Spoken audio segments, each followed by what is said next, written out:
ఈ video last దాకా చూడండి, సబ్స్క్రైబ్ చేయండి. చింతచిగురు పెసరపప్పు ఎలా వండుకోనో వీడియో చూపాను. చింతచిగురు తెచ్చుకున్నాం, దాన్ని శుభ్రంగా కలుపుకున్నాం. ఈ పెసరపప్పును ఎంచుకున్నాం. ఇప్పుడు పెసరపప్పును నీటిలో కలుపుకోవాలి.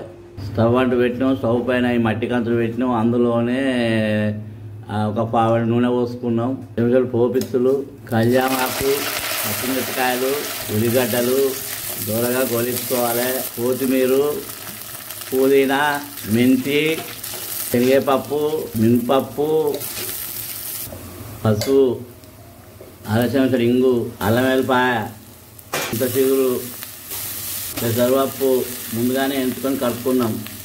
ఇలా కలుపుకోవాలి. ఒక చెంచా కారపొడి, ఒక చెంబడి నీళ్ళు పోసుకోవాలి. మూత పెట్టి 20 నిమిషాలు ఉడికించుకోవాలి. ఇప్పుడు చింతచిగురు పప్పు రెడీ అయింది. దీన్ని కొంచెం మెత్తగా రుద్దుకోవాలి. స్టవ్ ఆఫ్ చేయాలి, దించుకోవాలి. మేము ఇప్పుడు ఉప్పు రుబ్బేటప్పుడు వేసుకుంటాం. తగినంత ఉప్పు వేసుకోవాలి. దీన్ని ఇలా మెత్తగా రుబ్బుకోవాలి మొత్తం. ఎందుకంటే చింతచిగురు కొంచెం కాడలు ఉంటుంది కాబట్టి రుబ్బుకుంటే మెత్తగా ఉంటుంది.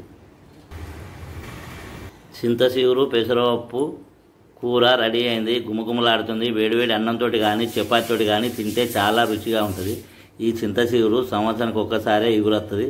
వచ్చినప్పుడు తెచ్చుకొని వండుకుంటే చాలా రుచిగా, ఇది ఆరోగ్యానికి చూద్దాం మంచిది.